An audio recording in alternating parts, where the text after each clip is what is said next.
경기도지사에 도전하시는 분들 인터뷰 시리즈입니다. 첫 번째는요, 전해철 의원 인터뷰 하셨고요. 지금 오늘 나오시는 분, 이분. 그 다음에 양기대 광명시장도 인터뷰 하십니다.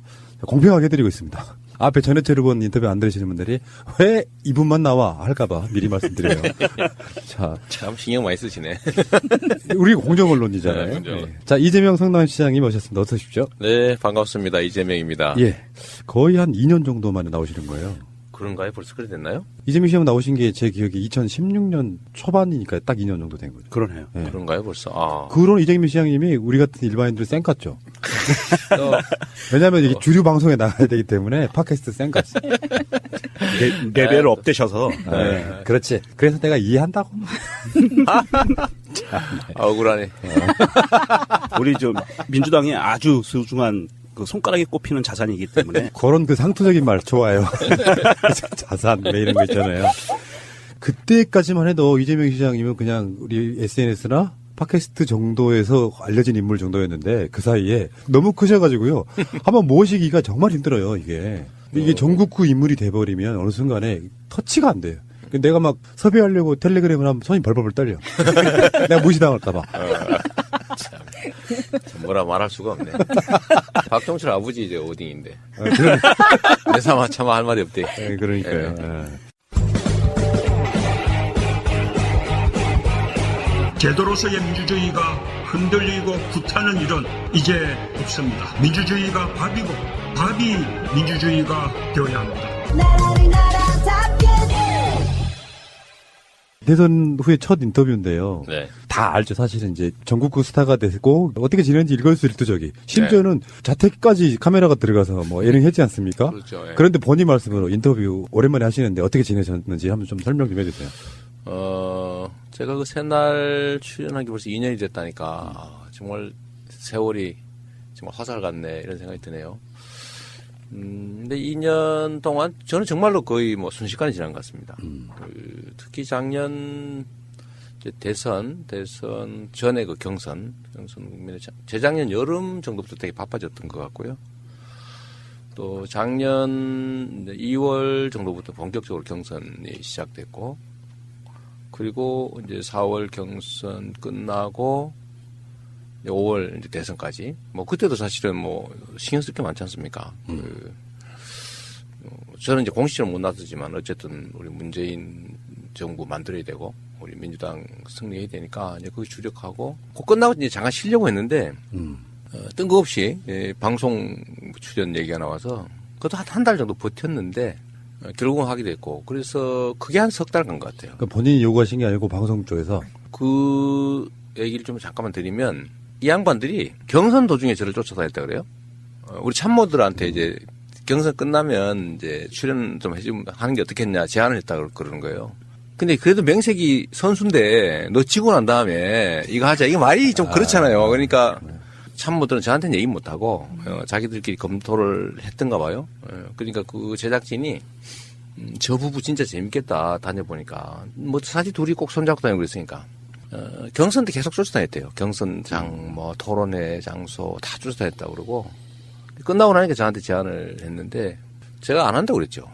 미쳤냐. 그걸 24시간 48시간 카메라에 풀로 공개하고 방송이라고 하는 특성이 재밌기만 하면야 남들 뭐 그야말로 이렇게 여드름 짜는 장면도 낼 판인데 그렇잖아요. 그게 방송인데 너무 위험하다. 그래서 제가 안 했죠.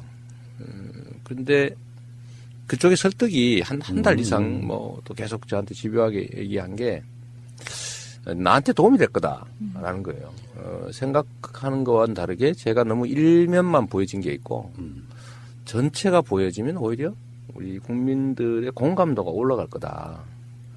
이제 그 말을 처음엔 내가 안 믿었는데 얘기를 듣다 보니까 좀 그럴듯해 보여서 결국 꿰매 넘어간 거예요. 세뇌 당하셨구나. 세뇌 당한 거죠. 그래서 6월 정도부터 6월 말부터 촬영 시작해가지고 이제 9월달 석 달을 했는데 그 석 달이 정말로 힘들었어요. 정말로 힘들었어요. 안 봐도 보여요. 네, 제가 너무 잘 알죠. 그런 상황. 그렇죠. 저는 그런 정도인지 몰랐어. 그리고 이제 그 9월까지 휙 지나가 버린 거죠. 집안에 카메라가 곳곳에 있는 거는 한 수십 개 있는 거, 수십 개. 그러면은 촬영 안 하고 있을 때도 있어요? 아니면 24시간 돌리진 않을 거 아니에요? 잠잘 때는 꺼놓죠. 침실도 설치해놨는데 잠잘 때까지 지금도 잡니다 할 때까지 하고 일어난 다음에 켜고 이런 정도지 계속 켜놓는 거예요. 화장실까지 뭐. 빤스만 입고 돌아다니기가 힘들어지는 거지 이제. 그러다 겨우 빤스 비슷한 거 내복이 아니라 그 잠옷 입고 돌아다니는 거 막 구슬로 이제 다 찍히고 있는데 그게 이제 처음에는 되게 무슨 저 대통령 후보까지 했다는 사람이 뭔 짓이고 그래서 저한테 항의 엄청나게 많이 들어왔습니다. 그 당장 때려치라고 격 떨어진다 뭐 이런. 말씀하신 게 제가 그게 저는 반대로 알고 있었어요. 이재명 시장이 자기 홍보하려고. 완전 정반대시잖아요. 반대죠. 근데 저는 두려웠죠. 이게 너무 위험하잖아. 한 방에 가는 수가 있다니까. 근데 그 사람들 얘기는 자기들이 전문가인데 두세 달 이상 쫓아다녀 본 결과에 의하면 전부가 노출되면 오히려 본인한테 유리할 거다. 그 얘기 끊임없이 하는 거예요. 근데 그 사실 방송하고 나니까 처음에는 욕 엄청 먹었거든요. 한남. 대한민국 대표적 한남. 가부장. 마초 꼰대. 막 그런 거 하다가 그게 한 중반 정도 넘어가고 나니까 내면을 조금씩 이해하기 시작했던가 봐요. 저게 말은 저렇게 하는데 뭐 이러면서 조금 공감하게 됐던 것 같고 결국은 뭐 최종적으로는 잃는 것보다 얻는 게 좀 더 많았던 것 같습니다. 그렇게 보내고 그러고 나니까 9월 10월 되잖아요. 그 다음에 뭐 다시 이제 경기도 지방선거 예를 들면 제가 시장선거를 다시 나간다 해도 이제 선거 준비해야 될 시기가 또 다가오는 거니까 6개월 7개월밖에 안 남으니까 근데 그것만 정신도 쏟아야 되고요. 근데 그렇게 해서 결국 2년이 휙 지나가 버렸어요. 거의 뭐 2년 동안 선거만 한 것 같아요. 방송으로는 안 낼 수도 있는데 그냥 진짜 궁금한 질문 하나. 난 낼 거라고 보고 얘기할 거야. 안 넘어가시네. 혹시 법무부 장관 제의 받으신 적 있어요? 그게 없어요. 네, 그런 건 없었어요. 그거는 왜 없냐면 제가 경선 끝나고 문재인 대통령님 만났잖아요. 그때 후보 되시고 난 다음에 성남에 그때 오셔가지고 저녁 먹고 한 서너 시간 같이 얘기했죠. 그때 대통령께서 저한테 물어봤어요. 앞으로 뭐 할 거냐. 그때 말씀드린 게 임명직 공직은 안 한다. 내 성격이 안 맞다. 안 맞고 뭐 그거 가지고 저게 하자가 많으니까 안 했지 이런 얘기도 있긴 한데 뭐 전혀 틀린 말도 아니고 거기서 뭐 예를 들면 너 전에 딱지 몇 장 띄었지 뭐 전에 범칙금 낸 거 있지 뭐 너 욕했지 뭐 이런 말 하잖아. 거기다가 뭐 너 전과 있지 너 음주운전 왜 했어 뭐 이런 거 온갖 시끌렁한 거 막 그 뒤지고 하는 게 그거 말로 하냐. 그리고 저는 지휘받는 직위보다는 제가 예를 들면 제가 총 책임을 질 수 있는 제가 완전하게 책임질 수 있는 영역 일들을 난 좋아한다. 그래서 의원보다는 제가 단체장 이런 걸 하는 거잖아요. 그래서 그 말씀 드렸고 임명직은 안 하니까 혹시라도 뭐 아니시겠지만 부담 가질 필요는 전혀 없습니다. 내가 그렇게 말씀드렸어요. 왜냐면 부담이 있을 수 있잖아. 네. 그래서 제가 깔끔하게 제가 미리 말씀드렸고 결국 저는 어딘가에 제 역할을 제 뜻대로 펼칠 수 있는 곳으로 가게 될 거다. 뭐 그래서 그게 예를 들면 어디가 될지는 저도 모릅니다. 뭐 이렇게 말씀드려서 정리했어요. 그래서 아예 예를 들면 거기 인사 쪽 청와대나 이쪽은 저에 대한 생각 전혀 없었어. 그냥 신문에 뭐 나오고 이러는데 제가 뭐 굳이 아니라고 또 뭐 가서 뭐 나올 볼 일은 없는 거고. 근데 아예 전혀 대상이 아니었습니다. 예, 알겠습니다. 좀 쉬었다가 잠시 후에 오겠습니다.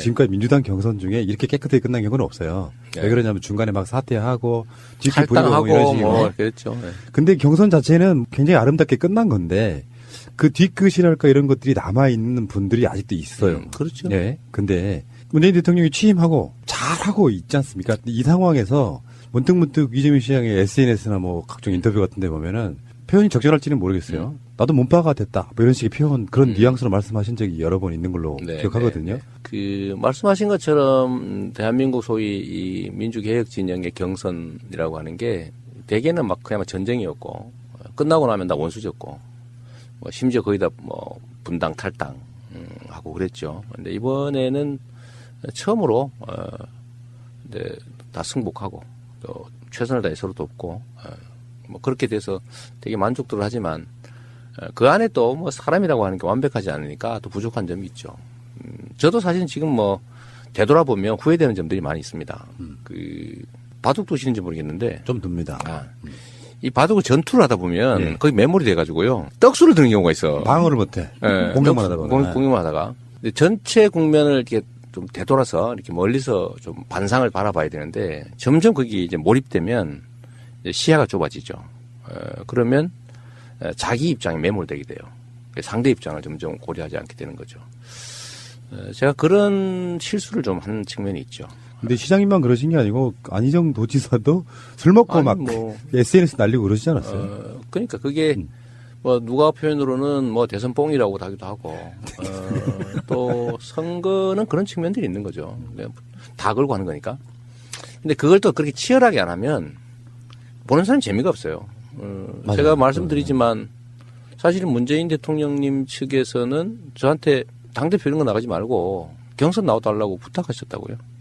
그러니까 그게 왜 그랬냐면 후보가 하나로 딱 고정돼 있으면 재미가 없잖아요. 대선 전에 한때 이재명 당대표 출마설이 있었지. 그때 제가 뭐 이거 자랑할 건 아니지만 다른 후보들 다 합친 것보다 지지율이 제가 높았단 말이에요. 최종 결과는 알 수 없지만 그래서 우리 참모진들이나 우리 주변에서는 고민을 많이 했죠, 사실은. 대표로 가느냐 아니면 뭐 그냥 가느냐. 근데 당장 눈앞에 예를 들면 사실 큰 성과를 낼 수 있는 게 있으니까 또 대선도 중요하고요. 근데 그때 저한테 요청이 온 거예요.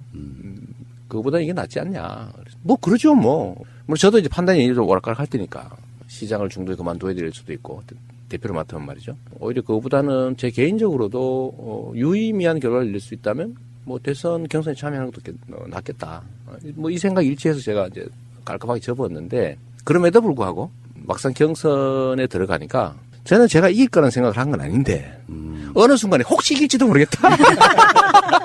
이런 생각이 조금 드는 거예요. 그리고 제 혼자가 아니잖아요. 주변에 이제 예를 들면 여기 그냥 박은 올인한 뭐 참모들도 있는 거고 예를 들면 조직도 있는 거고 사람들도 있는 거니까 그쪽에서는 뭐 현장에서는 치열하게 전투 벌어지고 저한테도 저쪽을 미는 측면도 있고 또 저도 혹시 이러다 이기는 거 아니야? 뭐 이런 약간의 지금 생각하면 불가능한 욕심이라고 그럴까? 뭐 이런 게 잠깐 생겨나기도 하고 해서 오버한 측면들이 있죠. 네. 근데 그게 미세하게 저는 미세하다고 생각하는데 이제 받아들이는 측에서는 상처 또는 뭐 배신감, 뭐 싸가지 없음, 뭐 이런 걸로 받아들여졌던 게 있는 것 같고 그게 저한테도 지금 부담이 되고 있는 거죠. 부담이 되고 저한테도 결론적으로는 득보단 실이 더 큰 상황이 됐죠. 제가 분석 한번 해드릴까요? 간단하게. 제가 그 대선을 중립적으로 본 사람이기 때문에 일종의 이재명 시장께서는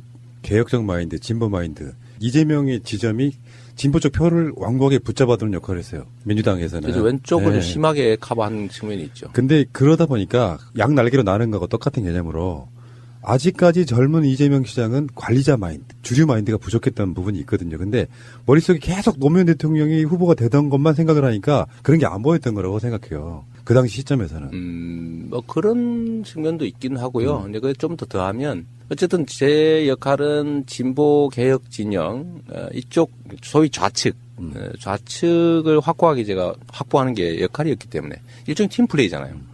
이러다가 제가 뭐 중앙 공격수가 될 수도 있지만 어쨌든 이 과정 자체가 하나의 팀 플레이인데 저는 왼쪽, 안지사인데 우측 이렇게 아주 정말로 일부러 만들려도 만들기 어려운 그런 사실 환경이 된 건데요. 그래서 저는 왼쪽 측면을 맡으니까 좀 왼쪽을 좀 심하게 한 측면이 있죠. 예를 들면 약간 더 과격하게. 그래야 왼쪽 확산 효과가 있거든요. 근데 그런 것 때문에 저한테 기대했던 사람들이 있죠. 예를 들면 무정부주의에 가까운 사람들. 아나키스트들 진짜 많아요. 마음 많죠. 그다음에 극좌. 이쪽까지도 저한테 기대를 하는 거죠. 야, 저 사람이면 민주당의 이름으로도 뭔가 큰 세상, 새로운 세상을 만들 수 있겠다. 뭐 이런 게 있으니까 그런 사람들이 많이 붙었죠. 근데 그건 이제 확산 효과예요. 근데 그 반면에 이제 저 같은 경우는 이제 부담이 되는 거죠. 결국은 다 제 판단 잘못입니다. 그러니까 많이 배웠죠. 제가 지역적 전투는 많이 치러본 사람인데 대규모 이 전쟁은 처음이죠, 사실은. 이런 더 거대 규모. 그러다 보니까 시야도 좀 좁고 좀 멀지 못하고 짧고 그런 것들이 저한테도 손상이 됐고 또 우리 지지자층에서도 일부 또 상처 입은 사람들도 있고 또 저를 지지한 사람들은 실망하는 것도 있고 그런 거죠. 근데 이제 선거 경선은 끝났고 결론은 딱 하나죠. 뭐 제거해야 될 적과 싸운 게 아니고 함께할 동지들의 팀워크를 조정하는 과정이었으니까 누가 뭘 맡을 거냐 이런 거였으니까 게임은 끝났고 이제 선수 배치는 됐으니까 자기 역할에 최선을 다하는 거죠. 그 다음에 문재인 정부가 출범했잖아요. 이제 민주당 정권이 출범했는데 결론은 아주 단순합니다. 우리는 운명 공동체인 거예요. 원래부터. 예를 들면 문재인 정부가 실패했다. 그러면 다음이 있냐? 없어요. 맞습니다. 그건 초보 정치학이죠. 그래서 문재인 정부 성공 또 민주당 정권의 성공, 정권 재창출 이게 이루어지지 않으면 우리의 다음 희망도 사라지는 겁니다. 그러니까 성공해야 돼요. 그런 측면에서 제가 문하고 비문 자꾸 구분하길래 나도 그렇게 굳이 얘기하면 문파일 수밖에 없다. 아하. 왜냐하면 민주당이 낸 대표 선수예요. 민주당의 상품이야. 그러니까 문재인 대통령으로 민주당이 보여지는 거잖아요. 민주당 정권의 핵심이에요. 그런데 분리할 수 없는 거죠. 그럼 민주당과 대통령은 단 조직이냐? 아니죠. 민주당 정권이고 문재인 정부의 성공이 민주당 정권의 성공이고 그게 민주당의 일부인 이재명이든 안희정이든 박원순이든 아니면 당원이든 또는 거기 지지하는 국민이든 간에 사실상 동일치라는 거예요. 맞습니다. 그래 예를 들면 속된 말로 문재인 대통령을 깠다. 나를 까는 거예요, 그게. 응? 문재인 대통령이 잘못되도록 했다. 그건 나만 손해요. 근데 이제는 문재인 대통령은 경쟁의 상대가 아니고요. 우리 모두의 토대가 되는 겁니다. 이미 그 경쟁은 끝났어요. 그러니까 거기가 토대가 무너지고 우리 다 무너져요. 그 토대를 단단하게 하는 게 우리의 일이죠. 새가 날아든다는 여러분들의 하트를 먹고 삽니다. 잊지 않으셨죠? 에피소드 제목을 누르고 플레이가 되면 오른쪽 위에 하트를 꼭 눌러주세요. 오늘도 감사합니다. 더 많은 분들이 들을 수 있도록 하트 꼭 눌러주세요. 최근에 저한테 어떤 분이 그 부탁 하나를 했어요.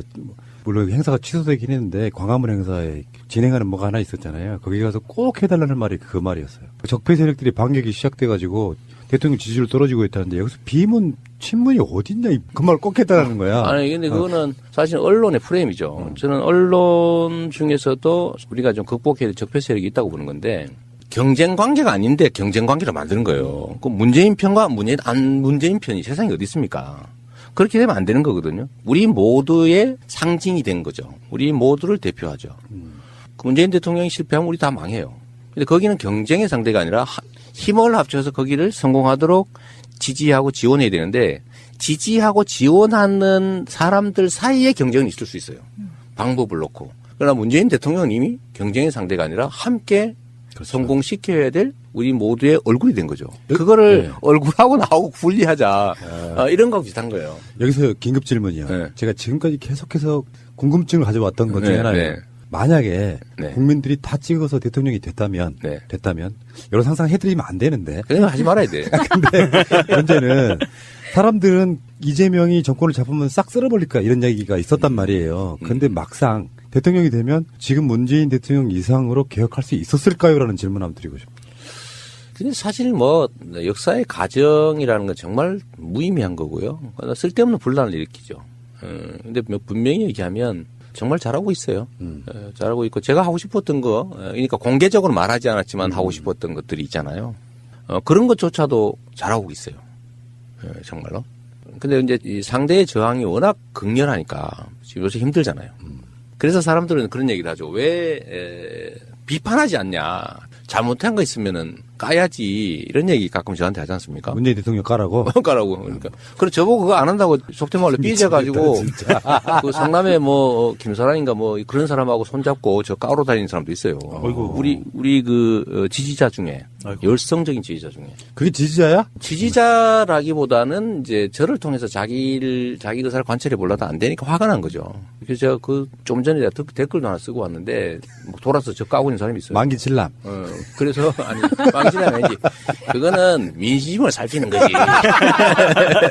근데, 거기다 그랬어요. 가는 길이 다르다고 해도, 당신들이 가고자 하는 그곳을 나도 열심히 가려고 하는 사람이다. 길이 다르다는 이유로 나는 옳고 당신은 싫다고 해서 나를 그렇게 적폐 세력 취급하면 결국 본인이 가고자 하는 곳에 다다르는 게 더 힘들어진다. 이런 얘기도 했는데, 그런 것조차도 인정 못하고 왜 문재인 미웠는데 왜 문재인 안 까냐. 정부 잘못한 것은 까야지. 이런 얘기 하는 사람도 많아요. 근데 그거 안 한다고 저를 막 공격하는 사람도 있는 거고. 그래서 제가 그 사람들한테 공개적으로 한 얘기예요. 우리는 팀이다, 팀. 내가 언제 그리고 경선할 때도 내가 지면은 깽판 친다고 한 일 없고 지면 내 정책이라도 남고 지면 이긴 사람 위해서 열심히 지지 지원할 거다고 얘기했지 않냐. 그럼 거짓말한 거냐 그게.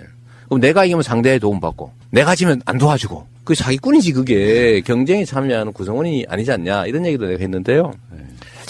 사관의 결론은 제가 예를 들면 망나니 아무데나 칼 휘두르는 칼춤 추는 사람 그런 사람이 아니잖아요.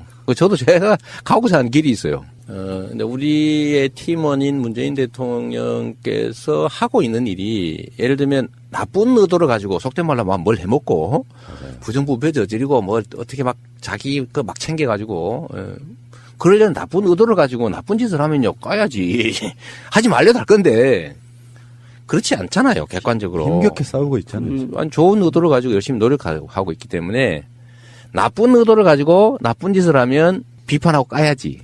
근데 좋은 의도를 가지고 잘하려고 그러는데 잘 안 되고 있으면 지원하고 격려해서 잘하게 해야 되는 거죠. 그래서 이게 매를 때릴 때도 두 종류가 있는 겁니다. 미워서 때리는 거하고 잘 되라고 때리는 게 있는 거죠. 그래서 그런 잘 되라고 좋은 의도를 가지고 할 때 격려하고 나쁜 의도를 갖고 할 때 혼을 내는 거잖아요. 이 정치도 다를 바가 없죠. 무조건 까라 이런 바보들. 제가 뭐 바보라기보다는 악의적인데. 근데 그런 분들은 이재명 시장이 혹시나 그 자리에 올라가도 똑같이 깔 거예요. 반대가 몸에 배어 있는 분들. 글쎄 그럴 수도 있는데 그러니까 저보고 네가 했으면 더 잘하지 않았을까 이런 생각 얘기하는 사람들이 있는데 제가 그러지 말라고 그래요. 그거는 알 수 없는 일이고 지금 현재로 보면 맞는 말이 아닌 것 같더라고. 상상했던 것들 또는 그 이상을 하고 있어요. 그러니까 민주당 주류인 문재인 대통령이 저렇게 힘든데 이재명 시장이 올라갔으면 두 가지 방법밖에 없었을 거라고 생각해요. 하나는 진짜 더 큰 협치를 해야 되는 상황. 아니면 아예 법 무시하고 그냥 상당히 독재적인. 법을 무시하진 않죠. 그런 건 심각하니까. 그런 거였어요. 제가 했던 이야기 중에 하나가 이재명 시장이 올라간다고 해서 법을 지켜가면서 하려고 그러면 결국에는 문재인 대통령 스타일로 갈 수밖에 없을 거다라고 이야기했던 게 그런 부분이거든요. 그렇죠. 그러니까 지금까지 봐서는 정말 잘하고 있어요. 남북 관계 정말 어려운 거거든요. 지금 대한민국의 과제는 크게는 한 세 가지라고 보여지는데 하나는 나쁜 짓 한 사람 잡아내는 거예요. 죄진 사람 처벌하는 거. 그걸 적폐청산이라고 보통 부르지만 이 적폐청산은 현재 단계는 아주 낮은 단계에 적폐청산을 하고 있는 거거든요. 이게 뭐냐면 죄진 데 대해서 처벌을 하는 거예요. 이건 적폐청산이라고 할 수도 없어요. 그냥 죄진 놈 처벌하는 거야 그냥. 근데 다음 단계 적폐청산은 예를 들면 부당한 구조를 개혁하는 거예요. 그 적폐거든요. 소수의 힘 있는 사람이 부당하게 다수로부터 이익을 탈취하는 거. 불공정한 경쟁 시스템. 이런 것도 적폐인데 이 단계는 가지도 못했어요 아직은. 그 다음 해야 될 게 이제 문화를 바꾸는 거죠. 야, 이 죄짓고는 못 사는 나라구나.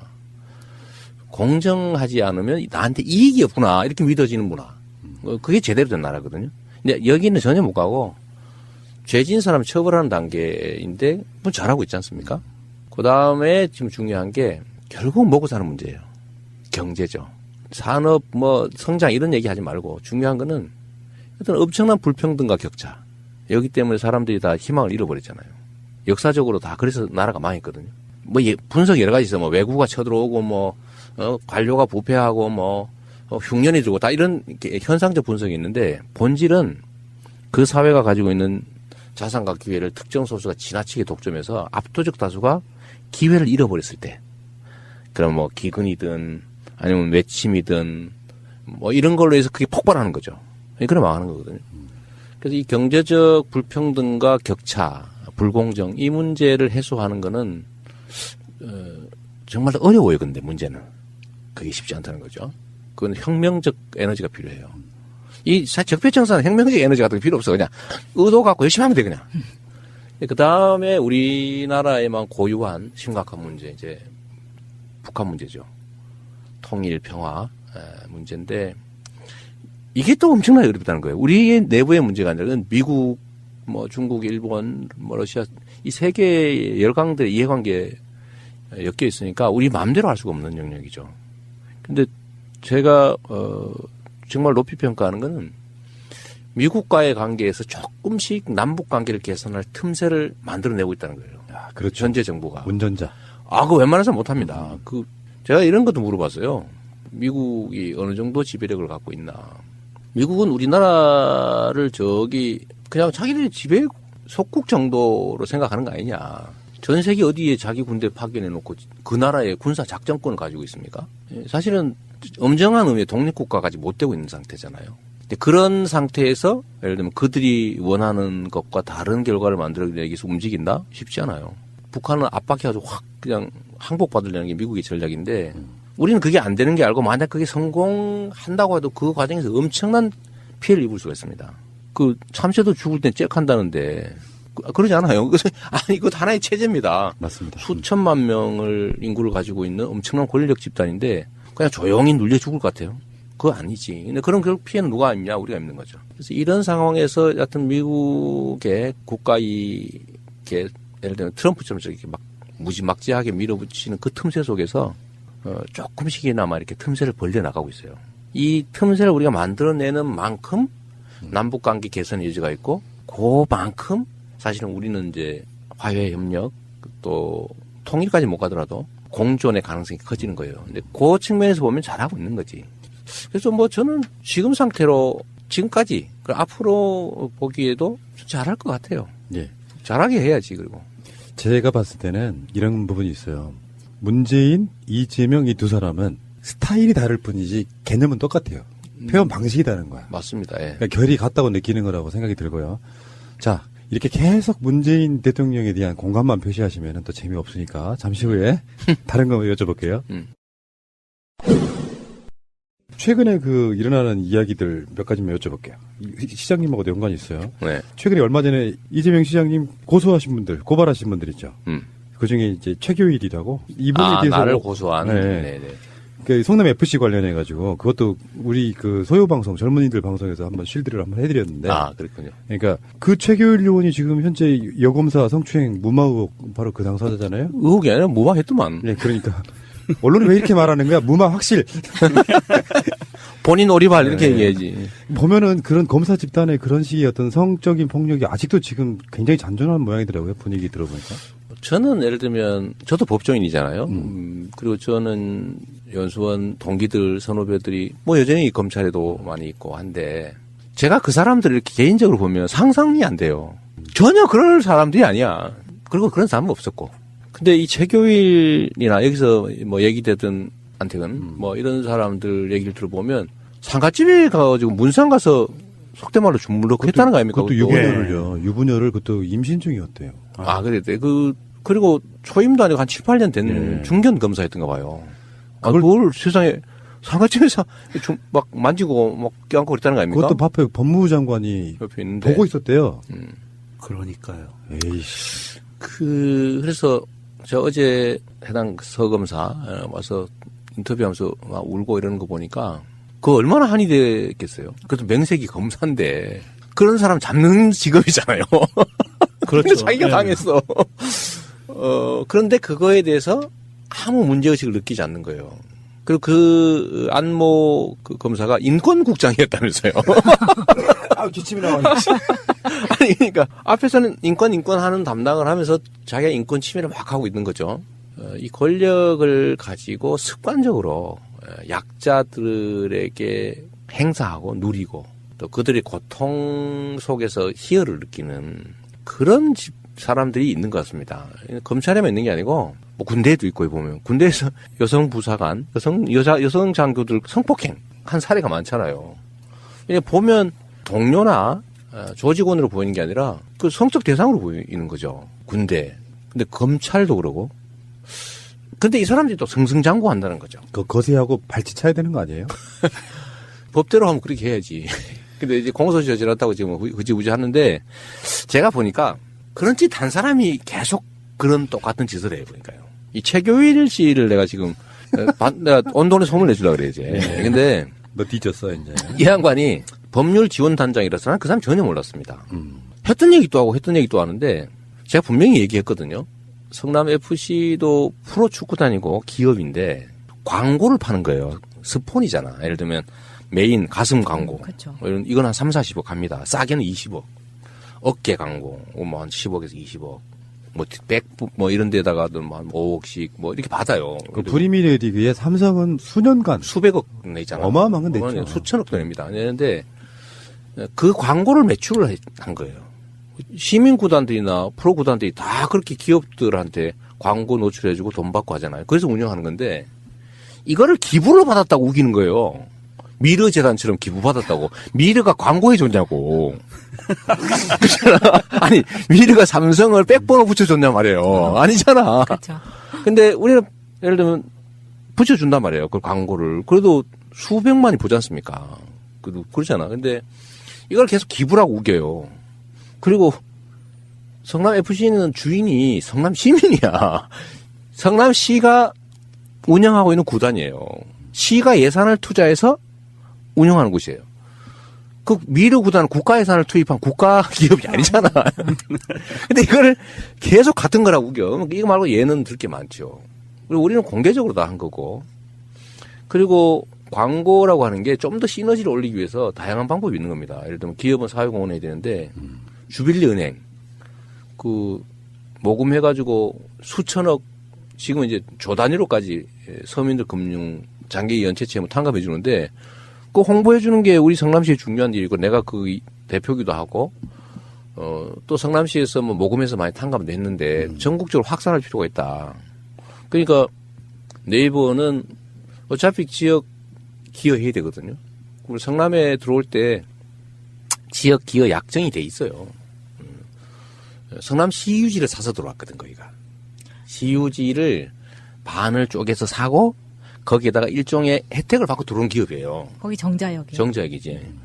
그러니까 그때 협약서가 있습니다. 그 협약을 일부 이행하는 거죠. 근데 그런데 네이버는 좀 더 공익적인 일을 하고 싶은 거예요. 특정 구단을 후원하는 것보다는 좀 더 생생하다고 좀 그렇고 좀 더 이렇게 기업 이미지 제고에 도움이 되는. 근데 주빌리은행 좋잖아요. 수백만의 서민 장기 연체 채무자를 도와준다. 그리고 우리는 주빌리은행을 광고하는 거나 뭐 네이버를 광고하는 관계 없는데 서로 협약해서 주빌리를 해주면 더 좋잖아요. 그래서 3자가 합의한 거예요, 그거를. 이렇게 하자. 그러면 40억을 내는데 39억은 FC가 갖고 1억은 주빌리가 하는데 그렇다고 우리가 1억 받고 메인 광고를 해줄 수는 없잖아. 1억을 받고. 그러니까 이건 금액대로 메인으로 받은 거죠. 20억을 받은 거지. 그걸 또 3자 합의했다고 우리가 다 언론에 다 공개를 해서 이렇게 합의했습니다. 멋있다고. 그때 언론 체육회 이런 데서 이야 정말 엄청난 새로운 모델이다. 그러고 막 칭찬하고 그랬다고. 그때는 새누리당이 가만히 있었어. 그때 만약에 문제가 있었으면 박근혜가 날 가만뒀겠냐고요. 그렇죠. 이게 그 억지 쓰는 거지. 또 있어. 그 사람들이 한 얘기 중에요. 자금 세탁 의혹이 있다 이런 얘기 있어요. 자금 세탁을 기자회견에서 공개적으로 합니까? 네, 여기서 이렇게 40억을 주고 그중에 39억을 우리가 받아가지고 이렇게 광고는 하고 이렇게 합니다. 이렇게 해서 자금 세탁하는 그 자금 세탁 개념에 해당이 안 되잖아요. 그게 세탁은 몰래 하는 거지. 숨기는 거잖아요. 같은 이슈인데 이명박은 그런 거 잘하잖아요. 그리고 몰래 하죠, 몰래. 우리는 그건 또 하나 있어요. 건축 허가를 내준 대가로 해준 거 아니냐 이런 얘기해요.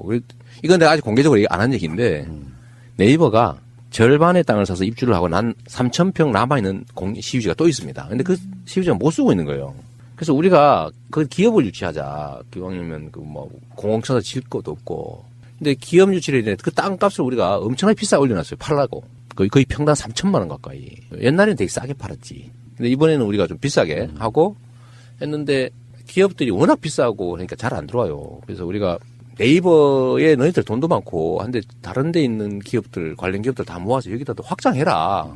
설득을 한 거죠 우리가. 기업 유치를 한 거야.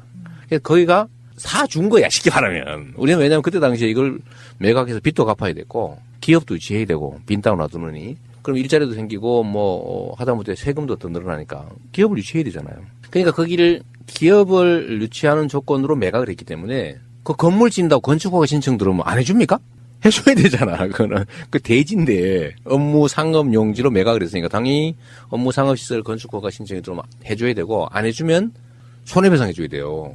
그러니까 법률적으로 보면 광고를 안 해줘도 허가는 무조건 해줘야 돼. 이게 어떻게 광고를 해주는 조건으로 허가를 해줬다는 말을 할 수가 있습니까? 근데 이거를 문제는 무식한 국회의원이 했으면 이해해. 무식한 국회의원이 했으면. 그런데 홍준표 변호사잖아. 경남FC 구단주였잖아. 아, 그러네, 진짜. 그러네. 아니, 본인도 경남FC 후원, 거기는 광고도 아니고 후원, 그러니까 공짜로 받는 후원 5억 받았다, 3억 받았다. 이게 맨날 언론에다 사진 찍어서 광고하고 그랬거든요. 근데 우리는 그런 거 한 일 없어. 광고 매출을 한 거예요. 최교일, 법률지원단장, 변호사, 검사 출신이잖아. 다 알고 있는 거예요. 이게 자기들이 하는 얘기가 말도 안 되는 소리라는 거 알면서 국민한테 거짓말을 해가지고 이재명이를 공경에 처하게 해보자. 라고 한 건데 제가 그래서 이 사람들한테 하는 얘기입니다. 국민을 그렇게 거짓말에 속아 넘어가는 바보 멍충이로 생각하지 마라. 너네 그러다 망했다. 그러다 탄핵당했다. 그렇지. 그러다 지금 당이 없어지게 생겼는데 지금 니네들 계속 이 짓 하면 진짜 완벽하게 없어진다. 그래서 제가 그걸 보여주려고 그러죠. 국민은 촛불 이전의 국민이 아니고 촛불을 들고 스마트폰으로 무장해서 박근혜 정권을 무너뜨린 위대한 집단 지성체다. 홍준표가 그렇게 해도 먹히지가 않는 게 안 먹혀요. 3, 40년 전하고 그러니까 환경이 완전히 달라졌잖아요. 말씀하신 대로 스마트폰이나 인터넷을 마음대로 쓸 수 있기 보면 다 때문에 아는데. 그냥 찾으면 나오는데 계속 예전과 같은 방법으로 그렇게 왜곡시키고 공격을 하는 거죠. 이 손바닥으로 하늘을 가리고 있는 거죠. 국민들은 국가의 존재 이유가 무엇이냐고 물었습니다. 어려울 때 국가가 지켜주고 있다는 믿음을 줘야 그것이 국가의 존재 이유입니다. 퇴임 후의 일인데라고 하면서 이재명 1,800억 시민배당 추진 논란. 왜 하냐고요? 이거는 우리 시민들한테 보여줘야 되는 거죠. 저는 여전히 지금도 성남시장이고 올해 사업 기획을 다 해야 되는 사람이고요. 지금 현재 생긴 수익을 어떻게 처리할지에 대한 기본 방침도 정해야 됩니다. 다음에 한 사람 마음대로 해라 그러면 안 되는 거죠. 이거는 5,500억은 사실 제가 시장이 안 됐으면 그냥 민간인하고 정치꾼들 몇이서 나눠 먹었을 거예요. 제가 그걸 뺏었잖아요. 뺏어서 만든 과외 수입이고 그중에서 1,800억 말고 920억, 2,600억 이거는 공원도 만들고 그 터널 다리 그 길도 만들고 했으니까 1,800억 정도는 우리 시민들한테 직접적으로 혜택을 주자라는 생각을 작년부터 하고 있었어요. 작년 초부터. 그런데 이거를 지금 정하지 않으면 지금 용역도 줘야 되는데 그냥 몰래 할 수는 없잖아요. 그랬으니까 당연히 저는 이 처분 방향은 정해야 된다. 뭐 내가 시장을 계속 할지 뭐 그만둘지야 또 두고 봐야 되겠지만 그냥 계속 하세요. 아니 계속 하는 사람이 많아 성남에는. 뭐 하려고 그때 골치 아프게 그런 거 하냐고 성남시장 계속 해달라고. 얼마 전에 동사무소 갔더니 맨 할머니 저한테만 매달리는 거예요. 그냥 시장 계속 해주면 안 돼? 아니, 방법이 하나 있어. 성남이 광역시가 되면 경기도지사나 레벨이 같아져요. 레벨이 같아도 그 똑같은 일 할 필요는 없는 거죠. 그런데 제가 보여주고 싶은 거는 18만 원, 뭐 가구당 한 6, 70만 원, 이렇게 뭐 팔자고 치는 돈이겠어요. 그러나 제가 꼭 하나 증명해 보이고 싶은 게 선거 잘하면, 정치 잘하면 자다가도 떡이 생긴다. 그러네. 이걸 보여주는 거예요. 맞아요. 자다가 지금 벼락 많이 맞잖아, 지금 우리가. 잘못 뽑고 사실은 감시 안 하고 방치해놨더니 IMF 오게 만들고 말해요. 그리고 온 국민이 거지 됐잖아요. 자다가 벼락 맞은 거거든? 근데 잘해놨더니 감시 좀 잘했더니 관심 가졌더니 자다 보니까 진짜 떡이 생겼어. 이게 얼마나 큰 차이입니까? 맞습니다. 예. 그러니까 이게 지방자치라는 게 이렇게 중요하다. 민주주의라는 게 이렇게 중요하다. 대리인을 잘 뽑고 잘 감시하고 책임을 잘 묻는 게 이렇게 직접적으로 우리의 삶을 바꿀 수 있다. 하늘과 땅의 차이를 만들어낼 수 있다는 거를 하는데 증거로 보여주라는 거죠. 그 증거 중에 가장 좋은 게 현금이 생기는 게 현금이요. 최고의 증거 아닙니까? 그렇죠. 현금. 근데 그것도 뭐 지역화표를 주면 받는 사람도 좋아. 동네 뭐 재래시장도 좋아. 경제 살아서 또 좋아. 맞습니다. 많이 좋잖아요. 예. 얼마나 좋아. 지역화폐 이 부분은요. 앞으로 계속 뻗어나갈 거예요. 우리가 얼마 전에 그 복귀왕 시장 이야기할 때 백원 택시가 지금 전국의 정책이 된 것처럼 그러니까 어떤 특별한 분야의 복지 정책이 있어가지고 시조급 되는 분들이 있어요. 왜 저애는 안 하던 일을 자꾸 저지르냐라고 얘기하잖아요. 자, 정치와 행정을 구분을 하라면 딱 이렇게 말할 수 있습니다. 있는 길을 잘 가는 건 행정이고요. 없는 길을 만드는 게 정치입니다. 그리고 해야 될 일을 하는 게 정치고 할 수 있는 걸 하는 게 행정입니다. 저는 성남시장이라고 하는 행정을 하지만 그 과정에서 필요한 새로운 길이 있으면 좀 만들어내잖아요. 청년배당, 기본소득 앞으로 해야지. 근데 제도로는 없죠. 예를 들면 불로소득을 걷어서 우리 공동체가 나누어서 가져야 된다. 이거 추미애 대표가 한 지대 이론하고 비슷한 겁니다. 왜 공짜로 생기는 수익을 특정인이 또는 특정 그룹이 독점합니까? 우리 모두의 것이잖아요. 근데 이것도 제도로는 없어요. 우리는 언제나 그래 돼 있어. 이 특정 계층 중에 누가 가질까를 결정하는 게 정치라고 생각해. 예를 들어 어디 개발을 하면 누가 먹을 거냐. 그걸 왜 누가 먹습니까? 우리 모두가 가져야지. 그게 제가 생각하는 새로운 길이죠. 그래서 우리 모두가 가지는 권한의 기초에서 생긴 특별한 이익, 불로소득, 누군가 노력하지도 않고 저절로 생긴 거, 이건 다 환수해가지고 우리 모두가 공평하게 나눠갖고 각자는 자기가 노력한 만큼의 결과를 가져라. 그게 공평한 세상 아니에요. 근데 우리 지금 대한민국에 소위 부를 쌓은 사람들 중에 자기가 노력해서 노력한 결과로 그만큼 쌓은 사람이 얼마나 있습니까? 다 부동산 투기, 특혜, 노동착취 이런 걸로 남의 거 뺏은 거잖아요. 우리 모두의 것을 뺏거나 다른 사람의 것을 뺏거나 약자의 것을 뺏어서 다 부를 만들었지. 지가 노력해서 지 노력이 그걸만으로 그렇게 만든 사람이 얼마나 됩니까? 그러니까 이거를 과거에 없었다고 해서 없앨 게 아니고 해야 되는 길이니까. 불평등과 격차를 해소하는 일은 정말로 중요한 우리 인류의 과제입니다. 시대의 과제도 아니고. 이 인류의 과제를 성남만이 아니고 지금 다보스 포럼이나 예를 들면 국제기구들도 관심 갖잖아요. 이제는 드디어. 불평등에서 이제 심각한 인류의 과제다.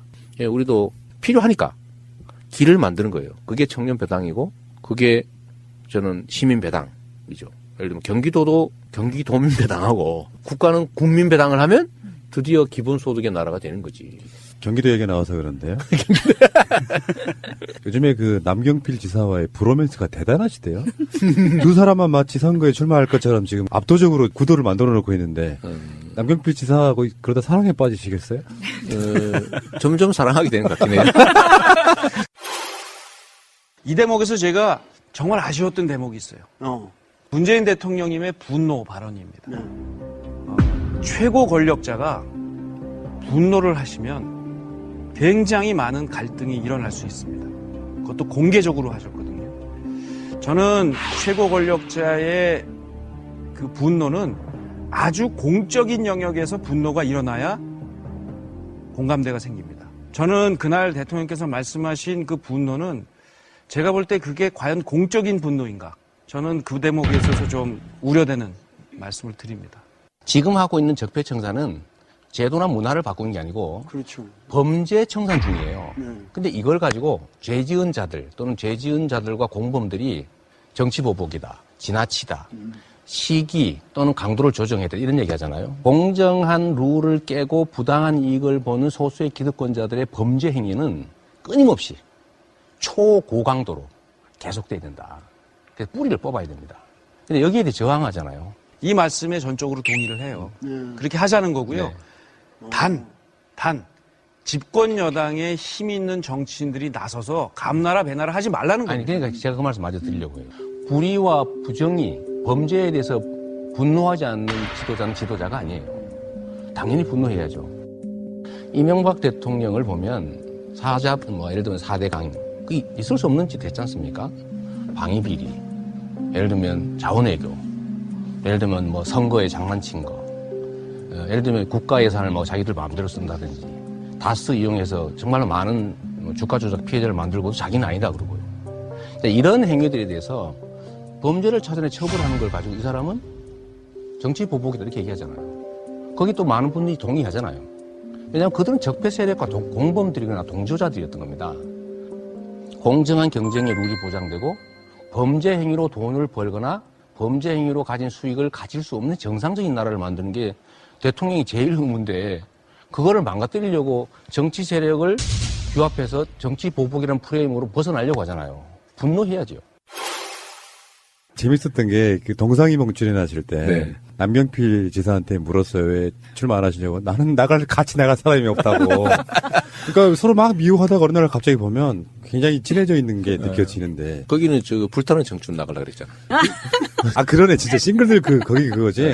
아니, 그거 나가려고 실제 진짜로요? 했다가 촬영 이틀 전에 사고가 나서 아들? 네. 아 그렇군요. 본인 그러시더라고. 하여튼 저는 남경필 지사하고 일부러 만든 거는 아닌데 뭐 그렇게 된 측면이 있어요. 그리고 또 그걸 즐기는 면도 있죠. 그렇죠. 예, 근데 그게 억지로 만든 건 또 아니고 대중들의 관심이 거기 있으니까요. 예를 들면 현역 광역자치단체장 중에 박 시장 빼고 야권 중에서 제일 인기 좋은 사람입니다.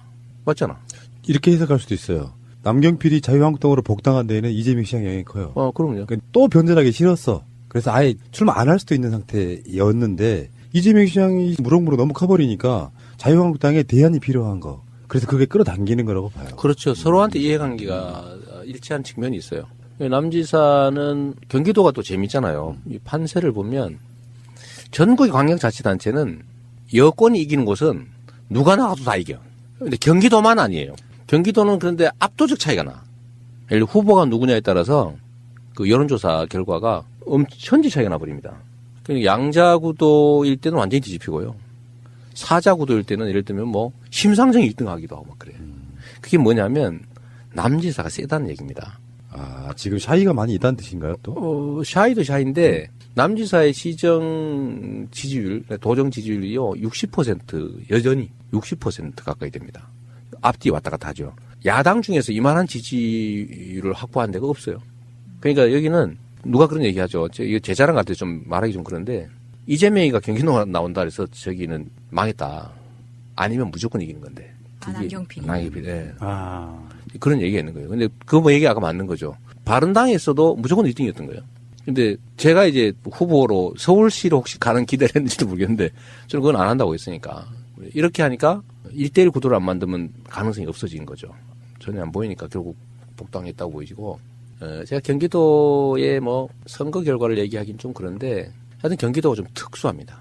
인구도 워낙 많은 데다가 1350만이죠.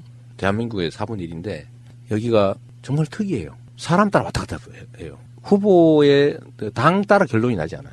그 1월달 여론조사 결과 그렇잖아요. 거기에 남경필 지사의 사실 경쟁력이 숨어 있는 겁니다. 그리고 저는 뭐 남지사하고 이제 1대1로 이렇게 뭐 왜냐하면 이제 방송이나 이런 데는 그 시청률이 잘 나오는가 봐. 방송하는 사람들 입장에서 봐도 네. 그런 구도로 싸움을 붙여야 나오거든요. 그러죠. 근데 다른 데는 그럴 만한데 그치 마땅치 않잖아요. 자, 그러면은 진짜 중요한 건요. 나가시면 될 것 같아요. 에이 무슨 소리예요? 아니, 왜 그러냐면 이제 대선 후보로서의 후광도 분명히 있는 거고 워낙에 나는 입지전적인 인물이라고 우리가 이야기 계속 하고 있잖아요. 기초단체장이 대선 후보 되는 경우는 정말 드문 경우잖아요. 없지 처음이죠. 앞으로도 없을지도 모르는데 그 정도로 자기의 어떤 내공이랄까 이런 거를 보여주신 분 입장에서 진짜 중요한 건 내부 경선일 수도 있다. 그렇지 않습니까? 네, 그렇죠. 근데 민주당 주류의 어떤 지원을 받을 수 있느냐라든지 지금 민주당의 당원이 한 160만 된다고 하는데 그 당심을 어떻게 얻느냐라든지 여러 가지 문제 속에서 1번 타자로 나오신 전해철 의원은 내부 경선은 내가 더 통과할 자신 있다 이렇게 말씀을 하시거든요. 뭐 그럴 수도 있죠. 네. 그럴 수도 있고 경선이란 낙관할 일은 아니에요. 그 양기대 시장 또 전해철 의원 또 훌륭한 분들이잖아요. 그런데 저는 그런 건 이제 고려할 필요가 있어요. 선거는 이겨야죠. 선거는 일단 그게 중요하고 내부 경쟁도 예를 들어 당원이 100만 명 그러니까 권리당원 100만 명 이렇게 얘기하는데 경기도만 해도 막 18만 명 뭐 이렇게 얘기하는 것 같아요. 권리당원이 18만 명 전원 투표 시킬 거거든요. ARS 투표 뭐 이러고 당원 중심 정당인데 투표권 안 주면 안 되죠. 이미 당은 대체적으로 정한 거 아닙니까? 권리당원 전원 투표 50%, 안심번호 여론조사 50%.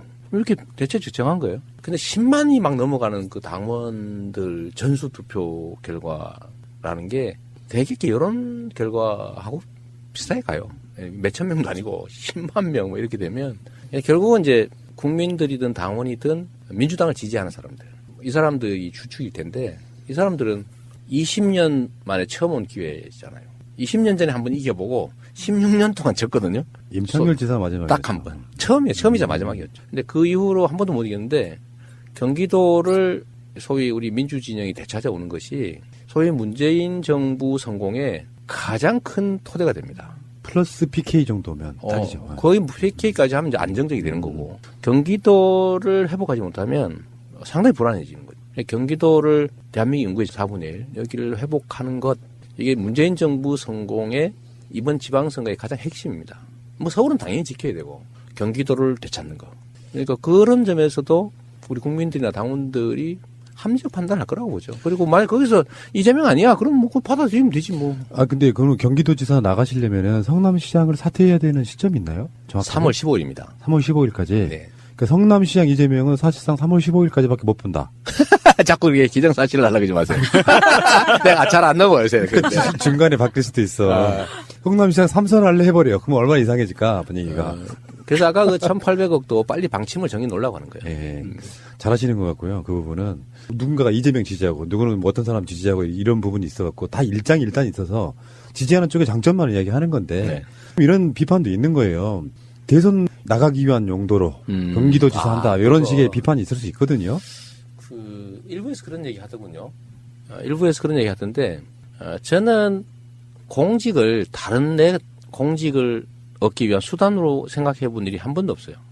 제가 성남시장을 하면서 요거 잘해가지고 딴 거 해야지 이런 생각을 해본 일이 한 번도 없고요. 특히 대선에 이 생각을 했다면 돌아야지.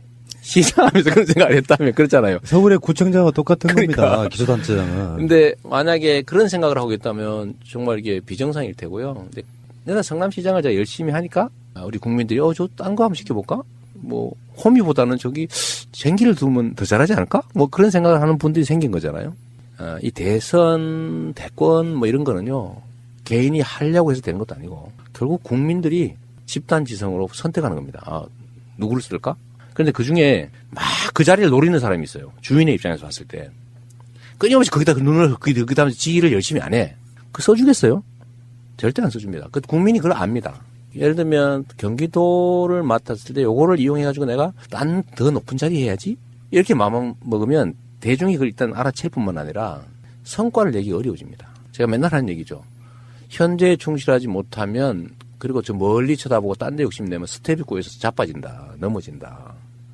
실제 제 삶의 경험으로 알고 있는 거고. 아니 경기도가 얼마나 중요한 일인데 그걸 수단으로 삼을 만큼 제가 간이 크지가 않아요. 의혹이 하나 있잖아요. 이재명은 한 명이 아니다. 그래서 SNS 하는 이재명, 시정 살피는 이재명.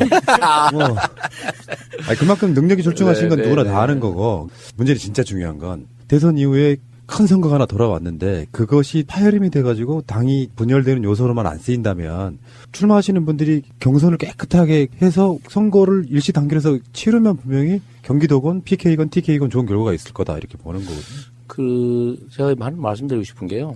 이런 대규모의 공직은 국민이 선택하는 건데 그거를 나 할 거야 하는 것도 웃기지만 안 할 거야 라고 하는 것도 우스운 거예요. 그거는 본인이 정하는 게 아닙니다. 그냥 머슴은요. 지가 맡은 일, 시킨 일 열심히 하면 돼.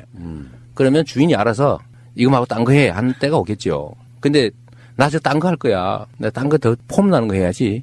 이렇게 하고 있으면 주인이 절대 안 써줍니다. 근데 시장님 진짜 궁금한 거 하나 있어요. 네. 그래서 성남시는 단일 대우로 가면 되거든요. 정책 하나 하면. 네. 규모도 경기보다 작고. 근데 도지사나 시장들 중에서 자기 권한이 가장 작은 게 경기도지사라는 이야기 들어본 적이 있거든요. 그건 일리가 있어요. 네. 그 왜 그러냐면 50만 이상 도시는 도의 권한을 상당 부분 시로 이양을 해놓은 상태이기 때문에 자기 마음대로 할 수 있는 게 그리 많지는 않습니다. 그리고 도는 자기 이름으로 행정을 하는 게 아니고 다 시군을 통해서 하기 때문에 미세한 예를 들면 동네 청소 잘하고 이런 거 하기 어려워요. 그러니까 체감되는 정책을 하기가 어렵죠. 시장은 동네 청소 깨끗하면 야, 왜 이렇게 깨끗해졌지? 그러고 하다못해 동네 축제 행사라도 하면은 야, 재밌네 이런 것도 있는데 도지사는 자기가 하는 일이 아니니까 어렵죠. 시군 간 이해관계를 조정하는 일. 또 예를 들면 도 전체에 일률적으로 필요한 일. 도를 상징하는 일. 이런 것들을 해내야 되거든요. 그중에 중요한 게 저는 기본에 충실해야 된다는 거예요. 우리 이 방송 듣는 분들 어떻게 생각할지 모르겠는데 국가의 역할은 기본적으로 생명과 안전을 지켜주는 거고요. 두 번째는 국민을 잘 살게 하는 건데 국가는 삽질을 하지 않습니다. 쉽게 말하면 노동을 하지 않아요. 국민을 잘 살게 하기 위해서 직접적 행위를 할 수가 없습니다. 결국 그 국가 구성원들이 또는 국가가 가진 자원들이 효율을 발휘할 수 있도록 조건을 만들어주는 게 국가가 하는 일이거든요. 그걸 잘하면 잘 사는 나라 되는 거예요. 근데 국가가 농사를 지어서 나눠줄 수는 없거든. 그건 결국 뭐냐면 공정한 경쟁의 룰을 만들어주는 거예요. 기본에 충실한 나라가 흥하는 나라입니다. 국가가 일자리가 생길 수 있는 환경을 조성하는 거죠. 근데 그게 다 기본에 가는 겁니다. 경쟁을 해도 효과도 없고 중소기업 해봐야 맨날 뺏기긴 하고 노동을 아무리 열심히 해도 맨날 그냥 손가락 빨고 야근, 특근, 잔업 맨날 해도 먹고 살기 죽도록 어렵고 이런 나라에서 무슨 희망이 있겠어요? 그러니까 그런 기본을 튼실하게 갖추는 거. 이게 이제 광역자치단체가 할 일 같습니다. 근데 그런 면에서 보면 오히려 그러니까 상대적으로 적은 게 맞아요. 시장은 지가 다 할 수 있거든. 그러니까. 근데 도는 시군을 통해서 해야 돼. 재미는 좀 덜 할 것 같아요. 재미는 덜하죠. 재미는 덜한데 분명히 총량으로서의 역할은 큽니다. 이재명 시장의 단점 하나 말씀드려볼까요? 너무 똑똑해요. 그러니까 인터뷰할 때 불편해.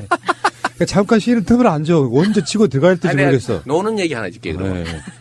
성남시가 돈이 많아서 그 복지정책 많이 한다 이런 얘기 있잖아. 이것도 일종의 프레임인데, 자, 예를 하나 들어볼게요. 고등학생들한테 교복 주는 거, 이거 돈 많아서 하는 것 같이 생각되지만 전혀 아닙니다. 30만 원이거든요? 근데 학생이 최대 8,000명이에요. 10,000명 채워 그러면 30억이죠?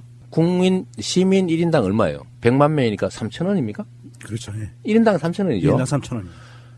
만약에 제가 어디라고는 안 하고 어디 군 하나 군 예를 들면 인구 7만 되는 군이 있다고 쳐보세요. 거기에 예산이 보통 3, 4천억 됩니다. 정부에서 주는 예산이 있거든요. 거기에 고등학교 입학생 몇 명 될 것 같아요? 500명. 500명밖에 안 됩니다. 그러면 1억 5천이면 돼요. 4천억 중에 1억 5천 못 만듭니까? 비율로 따지면 훨씬 더 적어요. 1인당 예산은.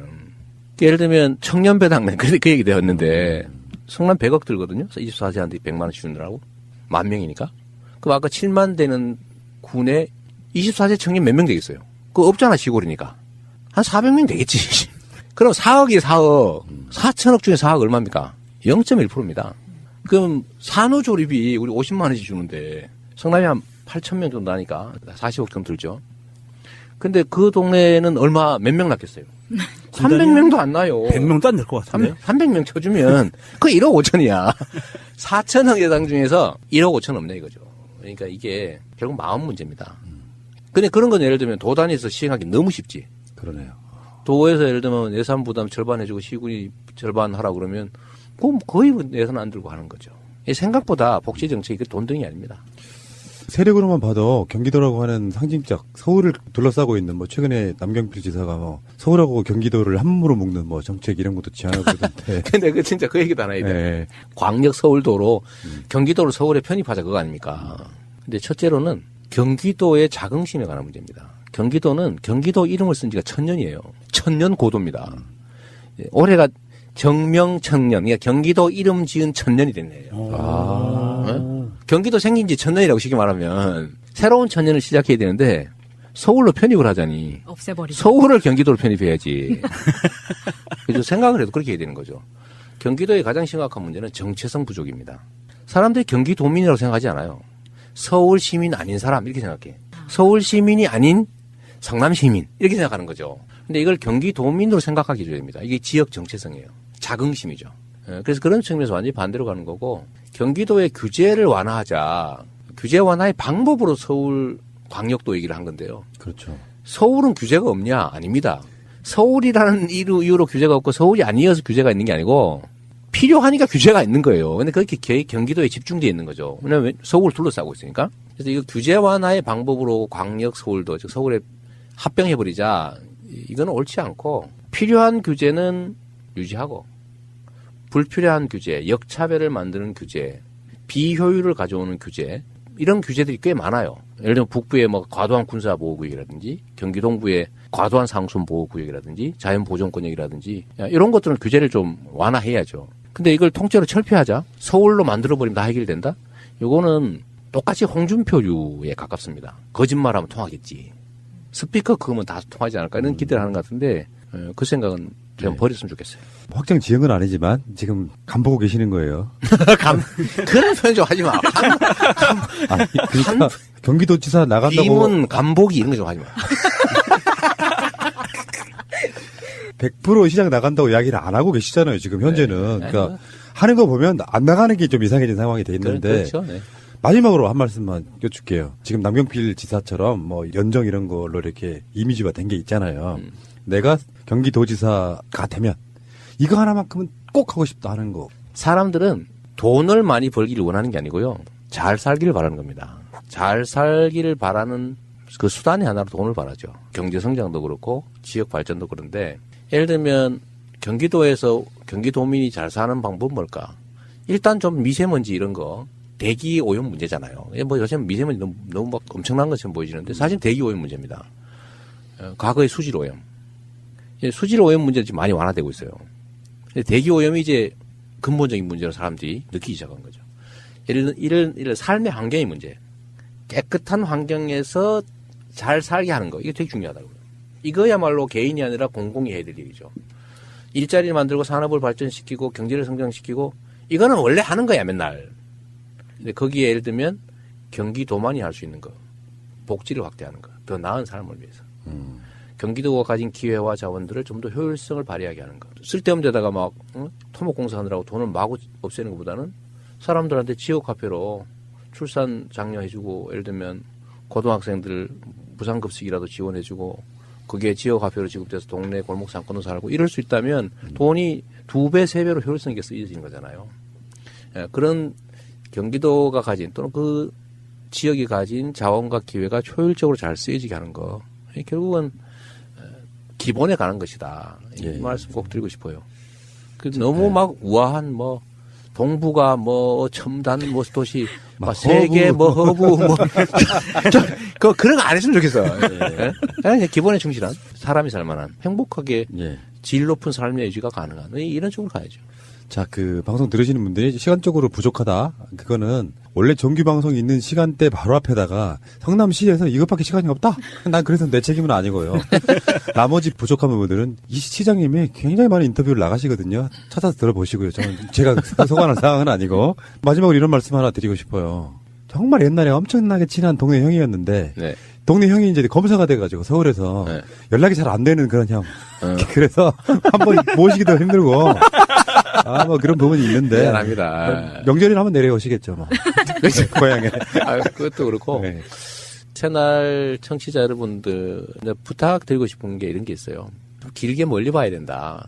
물론 저도 이제 잠깐 매몰돼가지고 좀 지나친 오버로 내부에 좀 손상을 준 게 있는 것 같아요. 되게 후회스럽기도 하고 그런데 그러나 또 우리가 미래를 향해 가야 되니까 작은 차이들 이런 것들을 조금 좀 이겨내고 좀 더 길게 멀리 크게 보고 모두의 목표를 향해서 같이 힘을 좀 합치면 좋겠다 그런 생각이 많이 듭니다. 우리 사회가 과거보다 돈이 없는 것도 아니고 기술이 부족한 것도 아니고 사람들이 교육을 덜 받은 것도 아니고 분명히 기회 요인이 더 많은 사회예요. 과거에 비해서. 그런데 과거보다도 더 많은 사람들이 더 좌절하고 있거든요. 이유는 단순합니다. 이 우리가 가진 역량과 기회들을 특정 소수가 과도하게 많이 가지고 있고 경쟁의 룰이 매우 불공정하고 또 거기서 생긴 엄청난 격차들이 사람들로 하여금 아예 희망을 잃게 하잖아요. 근데 이런 사회를 극복하려면 엄청난 에너지가 필요합니다. 우리가 촛불을 들고 박근혜 정권을 내쫓을 때 얼마나 많은 에너지가 소요됐어요. 그러니까 앞으로 우리가 해야 될 격차를 해소하고 공정한 사회로 합리적인 사회로 만드는 일도 엄청난 에너지가 필요합니다. 그런데 좋은 측면과 나쁜 측면이 있죠. 좋은 측면은 우리가 한번 이겨봤다는 거예요. 총칼을 들지 않고도 촛불만 들고도 거대한 적폐 세력의 머리를 우리가 떼어냈잖아요. 이제 몸통이 남아있어 파내야 되지만 그런 측면에서 우리는 승리의 경험이 있는 거예요. 앞으로도 우리가 의지를 갖고 함께 행동하면 만들 수 있다. 이런 희망이 있는 거고 또 하나는 이런 엄청난 에너지가 투여되지 않으면 바뀌지 않는다는 거예요. 지금 바로 반격하고 있잖아요. 저 사람들 신났다고 지금 도망가다가 지금 되돌아서 막 반격하고 있어요. 제가 이럴 때 우리가 어떤 태도를 취해야 되느냐. 우리가 단결해야죠. 전투는 끝나지 않았어요. 아직도 싸움은 끝나지 않아서 계속 싸워야 되는데 거기서 제일 중요한 요소는 우리의 단결이죠. 힘을 모으는 거예요. 서로 믿어주는 거죠. 그리고 적에 대해서 상대에 대해서 두려워하지 말아야 됩니다. 저는 홍준표나 뭐 최교일이나 이 사람들이 쏘는 총을 물총이라고 생각해요. 물총인데 맞아도 아무것도 아니야 사실은. 맞닥뜨리면. 근데 그걸 두려워하잖아요. 저거 맞으면 우리 죽는지도 모른다. 이 생각을 하고 피하지 않습니까? 저게 엄청난 무기가 되는 거예요. 그렇죠. 공포심. 네, 공포심이죠. 그래서 이 상대의 저항이라고 하는 게 실제로는 별거 아니다. 왜냐하면 그게 진리에도 어긋나고 상식에도 어긋나고 정의에도 어긋나는 잘못된 거니까. 그런데 왜 그들이 힘을 얻냐? 우리가 외면하기 때문이죠. 두려워하기 때문에 그런 거예요. 그래서 우리가 두려워하지 않고 외면하지 않고 우리가 힘을 합쳐서 맞닥뜨려서 대응하면 우리가 원하는 나라, 저는 그 나라에 갈 수 있다고 봐요. 제가 말하는 나라, 정치적으로 보면 지금은 부패하고 무능하고 부정의한 집단하고 좀 그래도 정상적인 좀 생활이 가능한 사회 만들자고 하는 이 상식적인 집단의 투쟁 단계라고 봅니다. 근데 그 사람들이 보수라고 그러고 우리는 진보로 몰리잖아요. 몰린다고 보거든요. 우리 진보 아니에요. 우리 예를 들면 민주당 정도는 대개 중도 보수 정도라고 봐야 되는데 이제 저 사람들, 가짜 보수들, 적폐 세력들이 완전히 청산되고 나면 그 다음에 새로운 장이 열리죠. 소위 제대로 된 보수, 정상적 보수, 제대로 된 진보 진영이 경쟁하는 관계가 올 겁니다. 그럴 때는 과거에는 쟤네들은 나쁜 쪽으로 가자고 했고 우리는 좋은 쪽으로 가자고 하니까 타협의 여지가 없어요. 싸워야 돼. 나쁜 쪽으로 안 가려면. 그런데 우리가 앞으로는 다 좋은 쪽으로 가자는데 이 길을 통해서 좋은 쪽으로 길을 갈 거냐, 저 길을 통해서 좋은 쪽으로 갈 거냐의 경쟁 관계라면 사실 어디를 가도 상관없습니다. 그럴 때는 그야말로 대화가 가능하죠. 그게 합리적 경쟁 사회죠. 그래서 민주당 정도가 제대로 된 보수의 영역을 맡고 정의당이나 뭐 예를 들면 노동당이든 뭐 녹색당이든 이런 쪽들이 진보 영역을 맡아서 그 두 가지가 제대로 경쟁을 하면 나라가 비로소 정상적인 상태가 돼요. 제가 꿈꾸는 대한민국의 짧은 미래는 이런 겁니다. 그게 이번 지방선거, 다음 총선, 그 다음에 거기에 연동되어 있는 다음 대선이죠. 예. 다음 총선과 대선은 사실 연동되어 있습니다. 그리고 지방선거도 다음 지방선거 똑같죠. 사실 운명은 이번이 아니고 다음 총선입니다.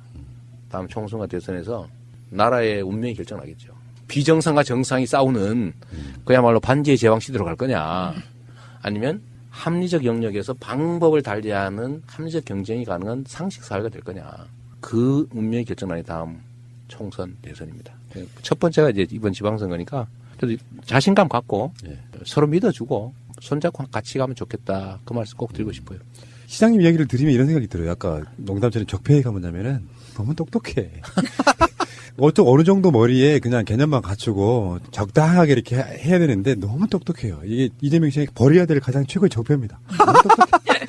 아니, 그 대한민국 이 똑똑한 유권자들의 위임을 받아서 시정, 도정, 국정을 펼쳐나가려면 똑똑하지 않으면 안 돼요. 하긴 뭐. 똑똑한 머리 딴 나쁜 데 쓰는 것보다 나. 그렇습니다. 그렇죠. 예, 정리할게요. 추운 겨울, 눈 내리는 날, 좀 시간이 좀 부족하긴 해요. 보통 인터뷰 같으면 한 2-3시간 할 텐데, 딱 이 시간밖에 없다고 잡아주면 내가 뭐 방법이 없는 상태 아니겠습니까? 네. 어쨌건 시장님과의 오랜만에 만남, 정말 즐거웠고요. 네. 가끔씩 명절에 내려오세요. 그렇게요? 그럼 명절에 좀 놀러 와. 알겠습니다. 성남으로 오면 저 촬영도 쉽고 방송 설비도 다 있는데 말이에요. 그러네. 그럼 출장 한번 갈게요. 알겠습니다. 감사드리고요. 다음에 또 뵙겠습니다. 고맙습니다. 네, 감사합니다. 새해 복 많이 받으세요. 예.